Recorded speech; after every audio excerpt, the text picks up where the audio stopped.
Hey guys, welcome back for another video. My name is Paige and today I am going to show you my second in Charles book haul. It's like a really big box full, like, I don't know if I can lift it. I can't even lift it. So let's get started.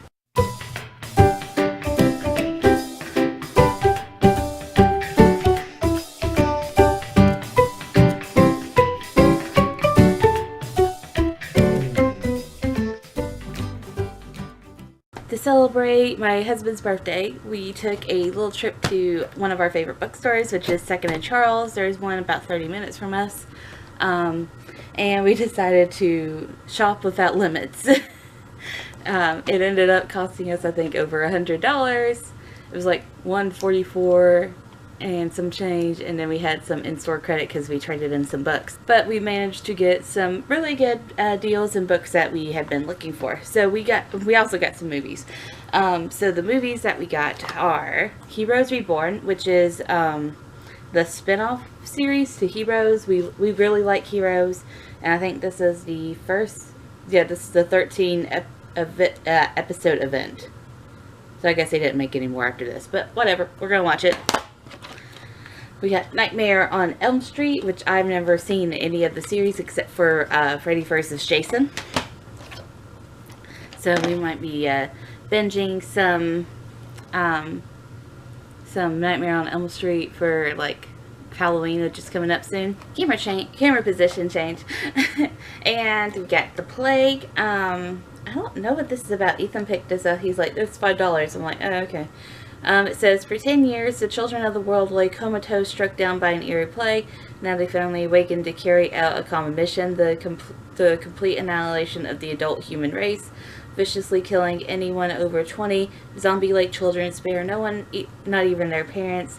And as the few surviving adults run for their lives, the question remains, who or what is behind the plague? So, sounds good. We like horror movies.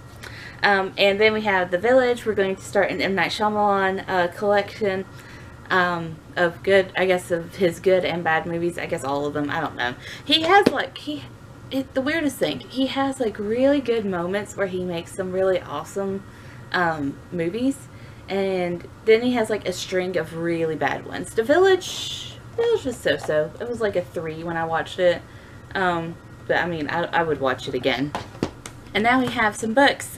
These are all just kind of mixed in together, so I'm just going to pull them out one by one and say who they're for, basically. So we got Charlene Harris's Dead Until Dark. I actually kind of regret giving away my copy. I don't know if I totally regret it. I would have given it to Ethan if I'd known that he had an interest in reading these. I got to like page 3 and I was like, nah, because the thing with this series is that it's kind of like a romance, and when it starts talking about a character's bust size, that's when I kind of just like, I'm outie.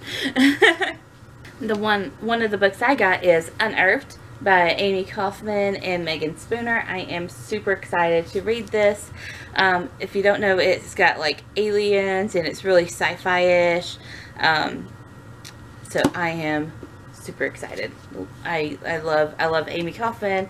I don't think I've read anything by Megan Spooner, but I'm willing to try her. And also this cover is like super holographic.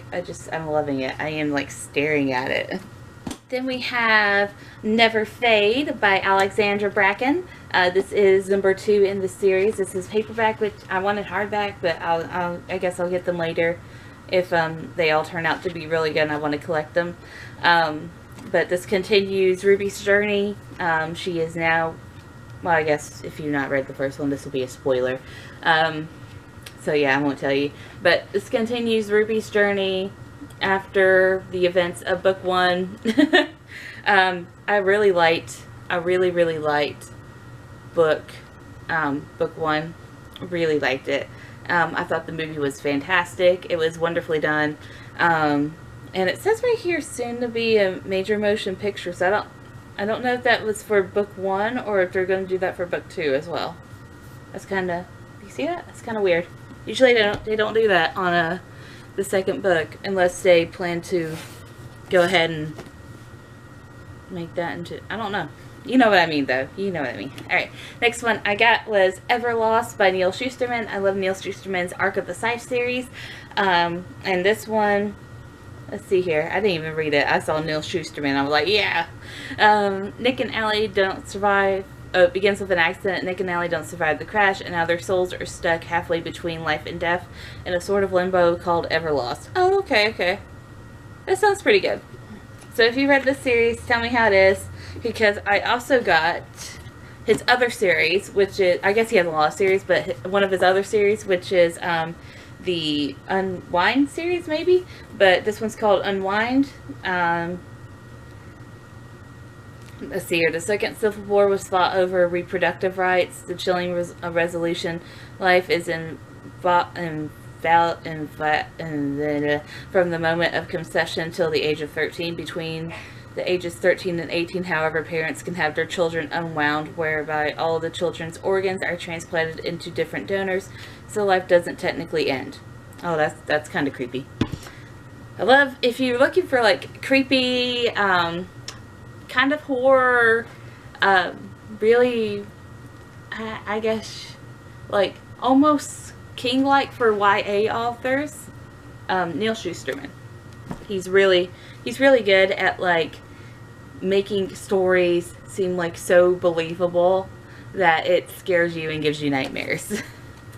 The next series that me and my husband both picked up, we actually got these two, are The Magician book, book 1, book 2. They were like $5, so we were like, yeah. We really don't care, if you notice, we really don't care about the condition of the book. If I'm going to have them like around for like collectors, I do care about the condition, but like this was a used bookstore, so I'm not complaining that much about the condition of these. Now if I really like them and I want to collect them, I'll probably go and look for like a collector edition and get them all pretty and never touch them again. But yeah, if you've never seen The Magicians on the Sci-Fi Network, the series is what the TV series is based on, and it's kind of like a I wouldn't say parody, but it resembles like an adult Narnia situation. So like Quentin Coldwater is brilliant but miserable, a high school math genius. He's secretly fascinated with a series of children's fantasy novels set in a magical land called Fillory. And real life is disappointing by comparison. When Quentin is unexpectedly admitted into an elite secret college of magic, it looks like his wildest dreams may have come true, but his newfound powers lead him down a rabbit hole of hedonism and disillusionment, and ultimately to the dark secret behind the story of Fillory. The land of his childhood fantasies turned out to be much darker and more dangerous than he could have ever imagined. So yeah, I've heard nothing but good things about the series, so we decided to just, while they're $5, go ahead and commit to both books 1 and 2. And then my husband picked up, he really likes adult fantasy. He really likes Robin Hobb. He likes Neil Asher as well. If you have any recommendations, I'm trying to see like if he can branch out into other authors, because I'm worried that he's gonna read out all of their books and then like go into a slump. So I'm trying to find out, I'm trying to like test the waters a little bit with his reading. But this is Robin Hobb, Assassin's Quest. If you don't know, this is a very adult series. She talks about very adult things, so if you're not into that, probably shouldn't read them. Let's see here. This is the conclusion of the Farseer trilogy, which I guess he's already read, maybe. So I won't say anything because it might be a spoiler for you, but yeah, it has a dragon on it. He loves dragons. The next book that he's picked up, oh, this is another Farseer book, so maybe he has the first book. I'm not sure. What is this? Oh, it's like where they forgot to cut the page. I can fix that. So this is The Royal Assassin. I think this might be book 2. Huh, I'm not sure. But yeah, it's part of the Farseer quest. It looks like he has like a pet wolf. That's really cool. Maybe a dire wolf. And the next book I kind of picked up for Ethan, but also for me because I really want to finish reading it, is World War Z. I was actually super sad that they kind of went a totally different direction with the movie and really didn't stick to the format of this book at all, because the format of this book is really interesting. The whole book is told in like a documentary series. So this guy is going around and he's collecting the oral history of what happened during World War Z. So you know that everyone lives, but it's kind of like a callback to like it's kind of like he's just writing it down for you know, history purposes.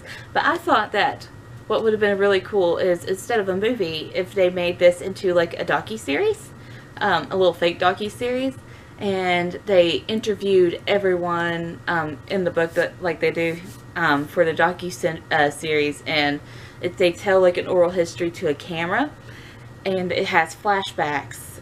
It shows like little snippets of flashbacks of what happened during each person's story. And I thought that that would have been like really cool, because there's some really interesting stories. I didn't finish it. I think I got pretty far in it though, but I didn't finish it. But I really wanted to finish it this time. Next book that I picked up, I saw this, had to have it. I've been picking up and putting it down in stores, and I finally decided just to commit to it. It is Leah on the Offbeat by Becky Albertalli. If you don't know what Leah is about, it is kind of like she's a side character in Simon vs. the Homo Sapiens Agenda, and this is her own book with her own struggles. I believe she is bisexual. Yes, I believe she is bisexual. So this is going to be an awesome book, I feel. It's been getting like really good praise and everything too. Next book for me and my husband, we both like the Sweet series by Kate Tiernan. This one is number 8. Also, authors, if you ever watch this video, please put the number of the series right here on the spine. It helps us out. This is number 8. It's just one of the ones that he was missing.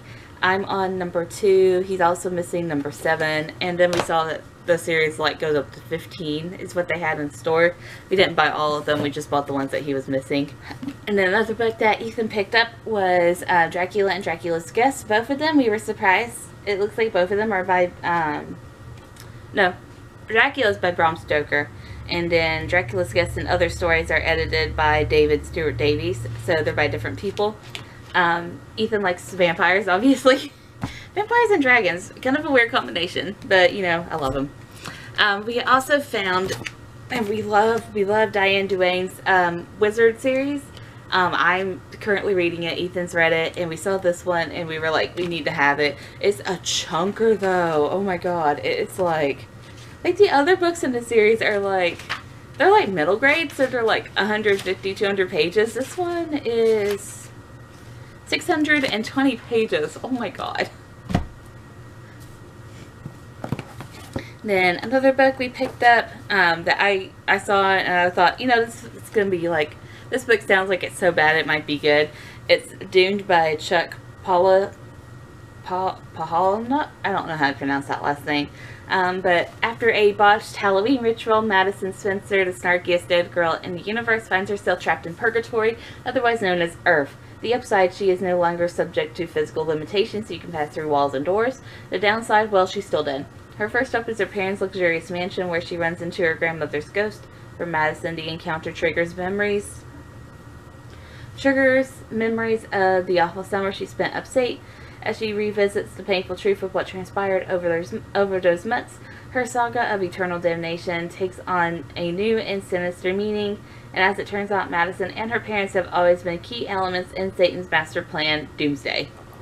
I mean, the cover looks awful, and the synopsis sounds meh, but it might be so bad it might be good. I don't know. I was kind of fascinated by it. And then I saw this book, and I have been wanting to read it ever since I saw the movie. The movie was really good, and I think the book is going to be even better. It is Warm Bodies by Isaac Marion. So excited to read this. If you've never seen it or heard about this, Warm Bodies is about the zombie named R, and he's going about doing his zombie thing, and then he starts getting feelings for this human girl, and he starts changing back into basically a human. Like, he starts breathing and, you know, stuff like that. It's really good. I really liked the movie, and I hope I really like the book. And then the very last book that we got, that I got for me, is Winter by Marissa Meyer. So I have the complete series of the Lunar Chronicles. So excited. I might binge these, I'm not sure, but I am so excited to read this. I think this one is the Snow White retelling. So excited. It's in hardback, but you know what, I can deal, because I have the rest of them in paperback, and I kind of don't like mismatching sets, but you know, it's whatever. You get what you can when you go to a used bookstore. But yeah, that is basically my my huge haul for Second Charles. We spent like over $100. We had $40 in credit. Definitely, if you have a used bookstore, go support your used bookstores. They are awesome, and sometimes you find hidden treasures, like this this pretty old book. I think this one was, what was this copyright? 2011, which probably wouldn't be in like Barnes and Nobles anymore. And then you have newer books like these. So I love it. I love Second Charles. I love the used bookstores. Go definitely support your used bookstore. Tell me down below if you have a favorite used bookstore that you are super excited to always go to, like I am for Second Charles. And that's gonna do it for today. So thank you guys for watching. Hope to see you again. Bye.